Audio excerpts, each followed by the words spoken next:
मिनशैतानिर्रजीम बिस्मिल्लाहिर्रहमानिर्रहीम। I am Sana Azmat from BS Botany 5th semester. First one हम देखते हैं shoot apex organization. The shoot apex is also known as the terminal bud of plants that grows from 0.1 to 1 micrometer. Shoot apex को हम plant का terminal bud भी कहते हैं. It is the point where new leaves and point है जहाँ से stem का new leaves और tissue arise होते हैं. It consists of apical meristem, developing leaves and leaf primordial. जो शूट एपेक्स होता है ना, ये 3 चीज़ों पे कंसिस्ट ऑफ होता है: एपिकल मेरिस्टेम, डेवलपिंग लीव्स और लीफ प्राइमोर्डियल. अगर हम इसकी डिटेल डायग्राम को देखें तो ये देखें, यहाँ सबसे नीचे मौजूद है पिथ, देन है सबटेंडिंग लीफ, इसे हम एक्सिलरी बड कहते हैं.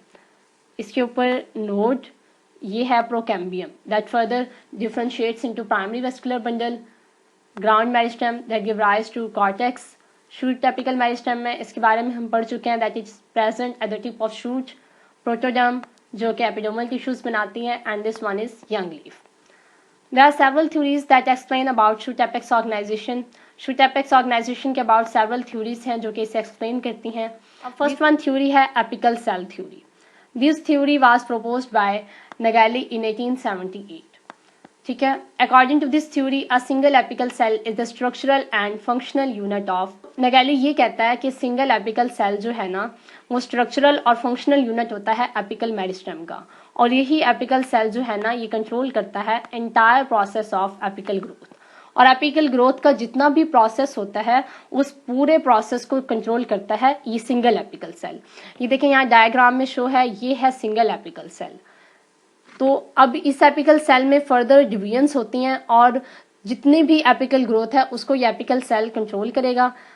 Such organizations has been found only in lower plants like in some algae. अगर इस थ्योरी के ड्रॉबैक्स को देखें तो इस तरह की ऑर्गेनाइजेशन जो है ना, वो सिर्फ कुछ प्लांट्स में, लोअर प्लांट्स में पाई जाती थी, जैसा कि एल्जी. जिम्नोस्पर्म्स में ये सिंगल एपिकल सेल एब्सेंट था. In these plants apical meristem consist of many cells. Nageli ने कहा था कि एक सिंगल एपिकल सेल है जो एपिकल मेरिस्टेम का स्ट्रक्चरल और फंक्शनल यूनिट है, लेकिन जिम्नोस्पर्म्स में ये सिंगल एपिकल सेल एब्सेंट था. Apical cell theory is an old theory. इस वजह से ये थ्योरी बहुत ओल्ड थ्योरी थी, इसे रिजेक्ट कर दिया गया, और another theory was proposed by Hanstein. Hanstein ने एक और थ्योरी दी जिसका नाम है histogen theory. Hanstein postulated this theory revealing that 3 distinct meristematic zones are found in apical region. अब नगैली ये कहता है कि एपिकल मेरिस्टेम में एक सिंगल एपिकल सेल है और पूरी एपिकल ग्रोथ वही कंट्रोल कर रहा है.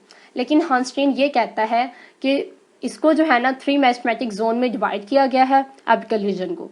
अब ये जो जोन है consist of variable of number of layers called historian, और वो ये कहता है कि ये जो जोन है इसके अंदर डिफरेंट लेयर्स हैं जिसे उसने हिस्टोरियन का नाम दिया.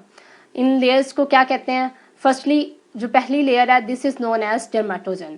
जो आउटर मोस्ट लेयर है जो डिवाइड होती है एंटीक्लाइनली और डेवलप हो जाती है एपिडर्मिस में. पहली लेयर है डर्मेटोजन. अब ये डिवाइड होती है एंटीक्लाइनली. ठीक है, यानी कि अगर एक सेल है, ये देखें, ये एक सेल है, अगर इसमें इस तरह डिवीजन होती है, that is known as anticlinally. Anticlinally divide होती है तो फिर ये डेवलप हो जाती है एपिडर्मिस में. दिस इज नोन एज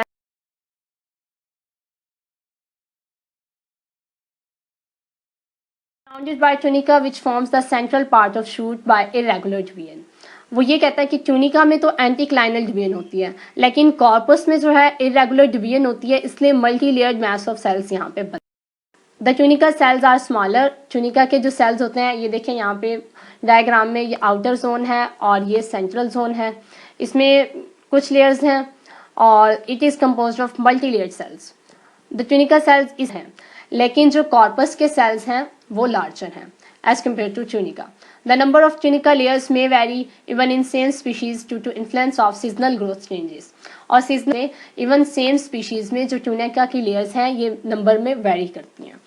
फिर इसके अगर हम ड्रॉबैक्स देखें तो ट्यूनिका कॉर्पस कंसेप्ट तो जो था ना, ये डेवलप किया गया था विद रेफरेंस टू एंजियोस्पर्म की shoot, but it is unsuitable for the apical meristem of gymnosperm. अब ये भी जिम्नोस्पर्म की एपिकल मेरिस्टेम पे अनसुटेबल था, तो they do not have stable surface layer dividing only anticlinally. वो ये कहता है स्मिथ कि जो है ना, उसमें भी ऐसी सरफेस लेयर्स नहीं थी जो सिर्फ और सिर्फ एंटीक्लाइनली डिवाइड हों. तो इस थ्योरी को भी रिजेक्ट कर दिया गया. फिर आती है साइटोहिस्टोलॉजिकल जोनेशन. इस थ्योरी के मुताबिक स्टडीज की गई, जिम्नोस्पर्म की फर्दर स्टडीज की गई that led to the recognition of cytohistological zonation. अब जिम्नोस्पर्म्स की जब फर्दर स्टडीज की गई तो इस थ्योरी को डेवलप किया गया। ये जो थी ना, not only based on planes है ना, हमने साइटोलॉजिक और हिस्टोलॉजिक डिफरेंशिएशन को स्टडी किया, इसमें हमने मेरिस्टेमेटिक एक्टिविटी की डिग्री को स्टडी किया। It is based on 3 things, यानी कि planes of division, then cytologic and histologic differentiation and the degree of meristematic है, ये कन्वर्ट हो जाता है पिथ में, ठीक है। रीफ जोन जो है ना, ये कन्वर्ट हो जाता है पिथ में। That was all about my lecture. If you have any confusion, you can ask me in comment box. Thank you very much.